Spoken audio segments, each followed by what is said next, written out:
38화 한 사람만 걱정하자. 이제 5년 정도 있으면 남편의 정년이다. 몇 년 전에 제부가 느닷없이 남편에게 퇴직 후 뭐 하실 것이냐고 물었을 때 뭐 그런 걸 벌써 물어보나 싶었던 기억이 난다.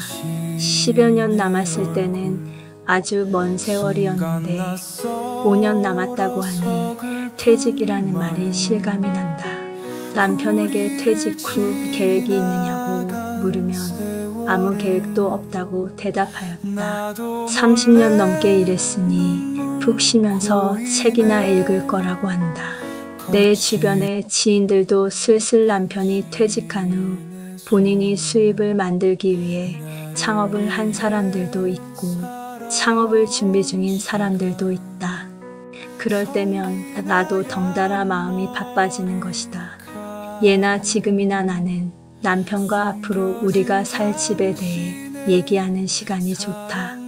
애들이 대학에 가면 당시 살고 있던 집에서 이사를 나가고 싶다라든가 주택에 살게 되면 텃밭을 가꾸면 좋겠다든가 이런 얘기를 나누다 보면 서로의 생각을 듣게 되고 대화가 깊어진다.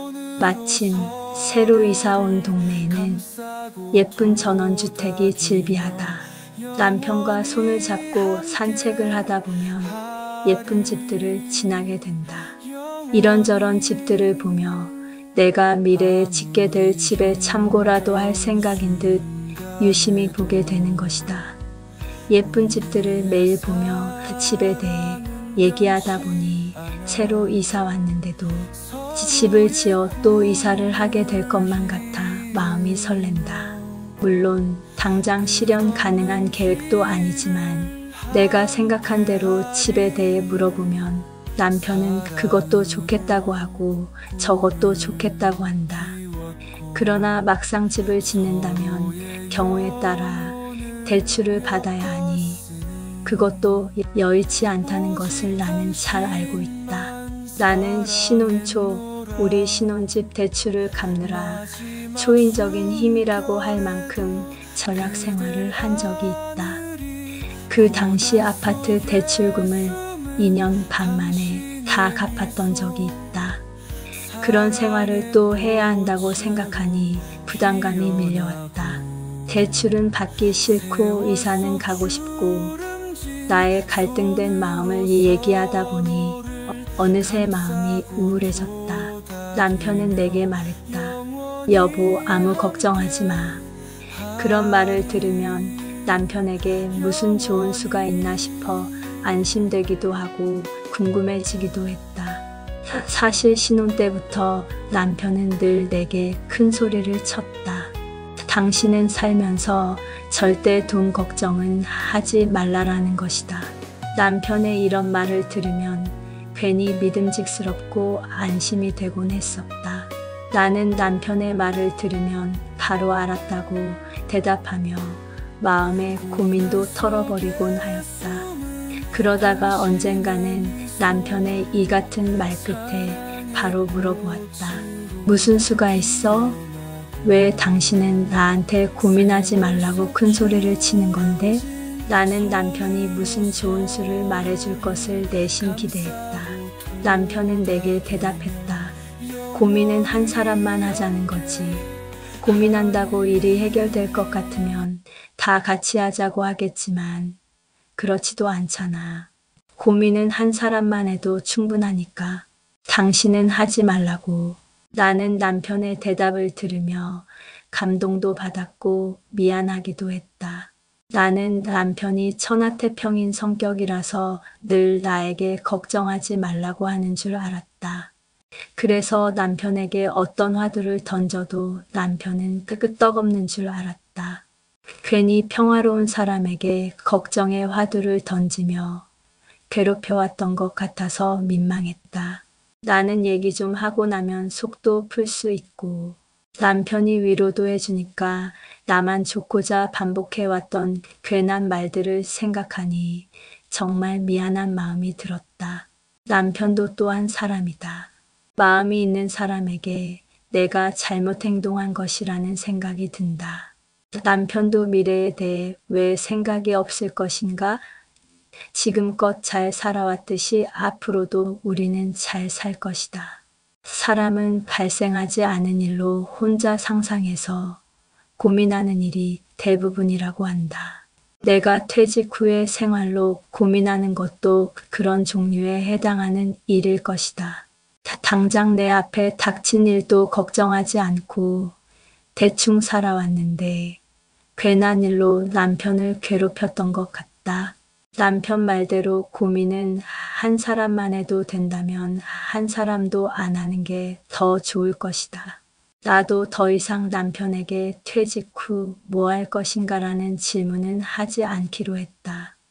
그런 의미에서 오늘은 재미있는 추억에 잠겨 남편에게 이야기를 들려주었다. 내 어릴 적 추억은 내가 어릴 때 읽은 동화처럼 나를 즐겁게 만들어주기도 하고 나를 깨닫게 해주기도 한다. 내 기억 속에서 나는 나와 나이가 같은 또래 친구와도 놀았지만 지금도 이해가 안 가는 것은 당시 학교에 다니지 않았던 나와 내 친구와는 달리 한 언니가 우리와 자주 놀았다는 것이다. 그 언니는 당시 우리와 비교하면 초등학교 3학년은 좋게 되게 기억된다. 어느 여름날인 것 같았다.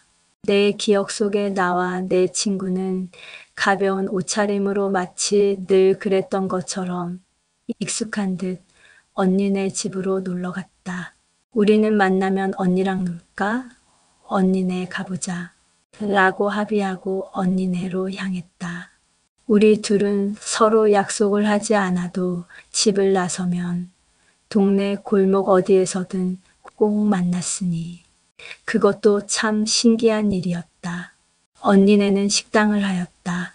언니의 엄마가 하시는 식당에 들어서자 언니는 우리를 기다렸다는 듯이 반갑게 맞아주었다.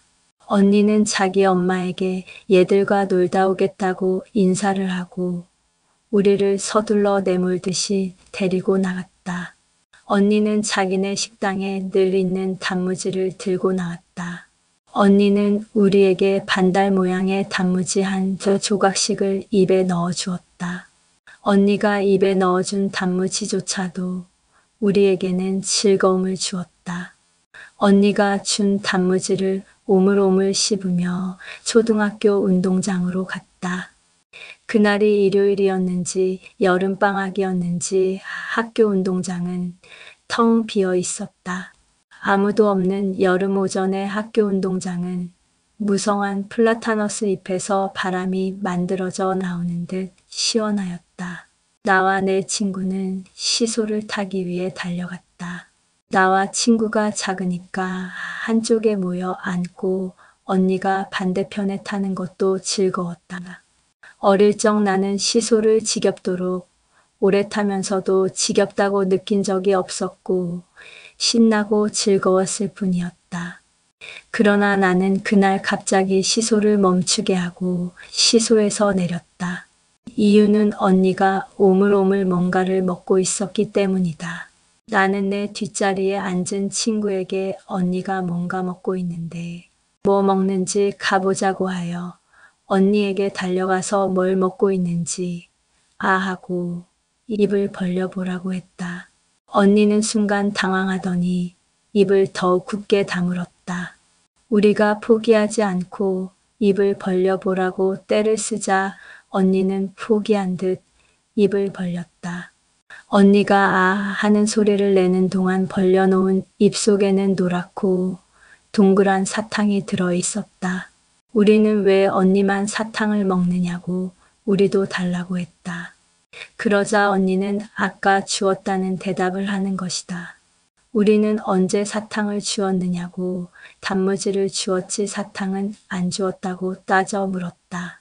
언니는 깜찍하게도 우리에게 이런 말을 하였다. 아까 너희에게 준 단무지를 오래 빨았더니 이렇게 사탕이 되었다고까지 하였다.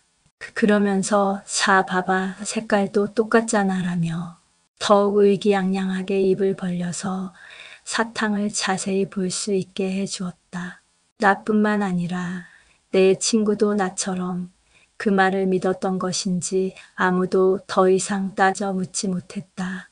난 그 단무지가 그렇게 신기한 단무지인 줄 알았다면 나도 깨물어 먹지 말고 오랫동안 쭉쭉 빨아먹어 볼 걸 그랬다는 후회를 잔뜩 하였다. 그날 집에 와서 엄마에게 단무지를 사서 반달 모양으로 썰어 달라고 하여 한 그릇을 담아놓고 혀가 닿도록 빨아보았지만 결코 사탕으로 변하지 않았다. 그 뒤로도 가끔 나는 단무지를 혼자 빨아보곤 하였다.